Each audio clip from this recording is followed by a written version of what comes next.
Oh my god, oh my god, oh my god, oh my god, oh my god. He's here. It's Apocalypse. They're doing Apocalypse. Yes, next month, as a lot of you have predicted, with the House of X narrative from the story arc, from the House of X version of Magneto, and as well the OG version. When they talked in the dev diary about a champion or a character that has been a foe, I know a lot of people have different suggestions, but I always had this kind of theory and as well hope that we would one day see Apocalypse. Here he is, Apocalypse. Yes, this is a design. I will be going to a full kind of breakdown, but I just want to talk about the design. Also, I got nothing against the House of X version of Charles Xavier. Technically, this is Phantom X. Now he refers to himself as X because Charles Xavier is in his subconscious, or he's taken over his body. So, I mean, that's a whole kettle of fish that I just don't want to go into too much.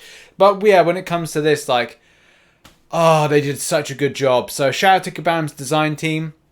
Something to point out as well, really nice touches of detail. I will kind of showcase where he's got the tubes coming out from the back and then going in. And you'll see full designs coming very soon. The A down there, it's got the A, so it's a bit different than normal. It's not the normal, like, just the A. They've put an Ankh in there. So if anybody's familiar with like the Egyptian heritage and stuff, it's a really clever detail they've put in. But, oh, God, he looks good. Yes, Apocalypse and House of X version Charles Xavier are coming in next month. I couldn't be more delighted about this. Now, I really would recommend checking out Krakoa Marvel 101, which was posted last year. It gives you a bit of a rundown of what Krakoa means to mutants, Charles Xavier, or Professor X, or House of X, Charles Xavier, and as well like the story and how it kind of erupts.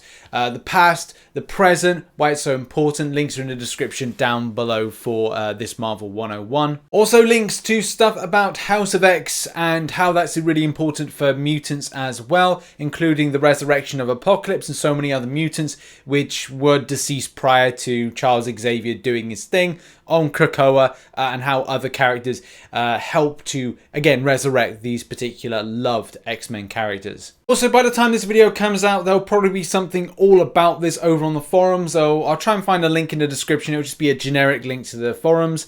So yeah, 10 AM PST will when everything goes live. So video goes live here now with us, and then yes, over the forums and full info of what I'm going to talk about now. Now it looks like MCOC, Gabe, Frazera, and as well the team are having their sort of slight spin on the House of X story arc, which I think still is quite cool. I'm just so glad that Kabam have decided to do a very highly rated, very recent comic book arc, and as well the characters in appearance. Well, one more in appearance and less with Apocalypse. But yeah, I'm looking forward to this story playing out, and as well the motion comic. Can't wait for that as well. Also, it does seem a lot of players have called it. There were a few people on the forums like saying, oh, yeah, no, it's got to be Apocalypse. It just fits in well. So this player here, O_O, they did it. Well done. Well done for those that kind of guessed it. Next month, the exciting news is that we'll be having a special side quest, which is like Northern Expeditions meets Red Room Objectives, and seems to be quite fun. We've already gone over the rewards of how this all breaks down, but if you don't know already, so for those that don't know, haven't seen a previous video I did, the clarification is you can re-enter the paths after you've unlocked them, but you can only get the rewards on each path once. Also, further clarification is that 1. Treasure chests contents are the same for all of you. 2. Once you have unlocked a path, the key is gone, but the path will remain open. 3. An extra friendly reminder is that this is a 5-week event, so you'll have 35 keys available to you. So that clarifies hopefully a lot of stuff. I know there's some other info that I'm trying to get hold of just to clarify some further things, but I don't think that's going to be in place until we get the first starts of the event, which is indeed on September 2nd. So when that event drops, we'll do a video on that and get more clarity. Also in these notes, it's going to point to things like champion abilities. They're not yet out, or they're not yet ready to be released to players, so do hold on a little bit longer for that. But when you do, it will be a case you get a load of abilities of champions in one big fat sitting, so expect that for early next week. Now at the start of the month, Kabam Mike did talk about the idea of hashtag metal being changed dramatically, which is very important, especially as a lot of characters in the Marvel Universe would possess hashtag metal or metal-based weaponry, or they are fully metal, and would have some interactions with stuff that are, you know, the magnetism that Magneto has. And funnily enough, this is actually being confirmed in these release notes of the characters which have now been added and removed from hashtag metal.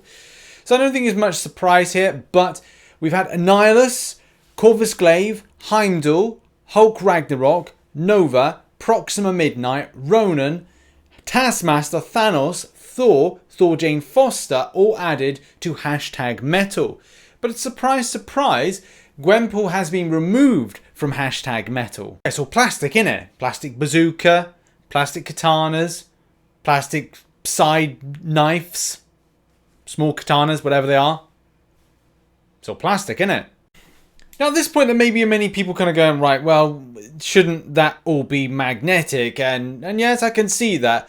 Whether or not there's some sort of tie into her out-of-universe knowledge, where she possesses a vast knowledge of heroes' alter egos and such secrets, maybe there's a metal that she's put together that can fire off a bazooka round that's from something that's not magnetic, and the same thing with katanas. Yeah, I don't really have a clue. I think it's just a case of like, if it's comic book tie-in or it's based on some lore, then why not? It's comic books. Literally anything can happen. Kabam, also want to remind you that there is the mega quest that is going to be dropping next week. That's the exciting thing. I say exciting because there's 31 fights involved. It could be painful. You may spend units. That's the downside. On the plus side, there's tier 2 alpha, tier 5 basic, and 10% of a tier 5 class catalyst selector. Yay! And according to Kabam, it is not for the faint-hearted. But now there's two key things being added to the game, which I know everybody is gonna love and I cannot wait for personally. Yes, indeed, he's selling from stash. It's something that a lot of players want to see. They desperately need it, and it is better for stuff like if you're at a stage where you want to sell a load of ISO, oh God forbid I'd ever kind of go back to that, because at the moment my problem is gold and ISO. God, go figure that would be a problem nowadays, but it is. But yeah, just like an abundance of rubbish in your stash can be easily sold. I say abundance of stuff. I don't really want to sell any of these things. I will use them for grind. But I've got stuff like dual credits I'm not going to use, or I got loads of awakening gems of 2 and 3 star. I'm like, right, well, I got a load of these, they're going to expire. It's wasted gold for them to just expire, and I can just sell them. More so if you're free to play and you've got ones more than if you had a sigil's worth, that would be something. And as well, where I'm in a situation now, like, I don't know if I'm going to rank up X, Y, or Z champions, but there's conversions for this. So if you get like a certain crystal to convert through, then that's another option as well. But that's the thing. Just having stash selling is so important. Also, the other thing, which is absolutely amazing for players, is if you kind of like switch to the right here, there will be something where you can sort via tags. Yes, we've got tier, collection, hero rating, which is all of that there. We've got level, rank, alphabetical, so you can see that. But having tags, so important as well if you're kind of situating stuff to going up against the likes of Magneto. As well, there's been content in times where you've needed hashtag champions. Hashtag Symbiote, Spider-Verse have been in recent variant 5s, and I can imagine there will be much more content which will require a search-based function or a sorting-based function to give you an idea of what you've got to take on X, Y, or Z content. So yeah, brilliant to see that we're going to have that in-game. That'll be dropping next week with the update. And now on to the final aspects of the release notes. There's several bug fixes, including the ones we went over with the hashtags. But as well, there seems to be a few little things here or there. An improvement to Sorcerer Supreme, updating slow descriptions to specify that the slow debuff reduces ability accuracy on unstoppable and evade effects, which needs to be made a lot clearer. Else Bloodstone, Else's first critical buff timer wasn't visually counting. I've noticed I haven't seen anything for Warlock, which is slightly disappointing. But hopefully that's addressed, because of the SP1 issue with Warlock, it is frustrating at the moment. And also there's little things here or there, like tunnel vision buff, no description to specify which attacks it would miss. There's also improvements to Hitmonkey, where there's an issue fixed where special 2 attack would fail to crit in certain situations. Finally, just to reiterate, if you are expecting to see spotlights for these 2 new champions and as well the Magnetos, they are coming soon. That's all I can really say on the subject. They're coming soon. Either way, it's kind of annoying because I know a lot of players are like, well, right, within 1 week prior to the new update, you're like, well, shouldn't we be having more details of these characters? And as well, you know, sometimes by the Friday, you're able to see them. So we'll have to wait and see what happens there. Either way, I'm so excited for next month, mainly because of him. And yeah, to a degree as well, the House of X version of Charles Xavier. I think that it's great to have this story arc in. It's a fairly fresh one. And it's great to see a lot of these characters be put in, especially from more, number 1, a modern story arc, number 2, because there's some massive characters that can be put into game. Because Phantom X is basically Charles Xavier, more about that at a later date. To explain that, I'll probably do an explanation video next week. It is kind of weird, but I think it's just, I love it. I love the fact we've got these 2 characters in the game. I'm waiting to see what they do for the strength of the mutant line.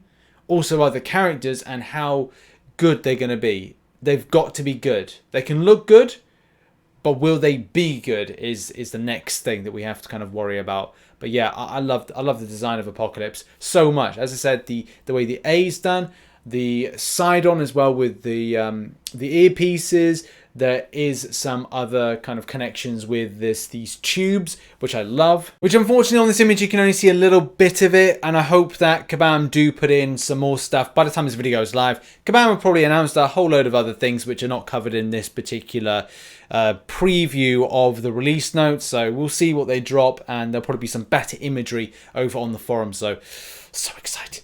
And there we go, that has been the video. So excited for next month. There seems to be a lot of X-Men related stuff. So I'm all for that, and especially with Apocalypse and some key characters being bumped up is going to be amazing. A really fun month, and Cavalier difficulty as well. So yeah, it's going to be great. Check out some recent content here and over the far left and also down there. And I'll see you tonight for the live stream over on twitch.tv/RichTheMan live. See you there. Bye-bye.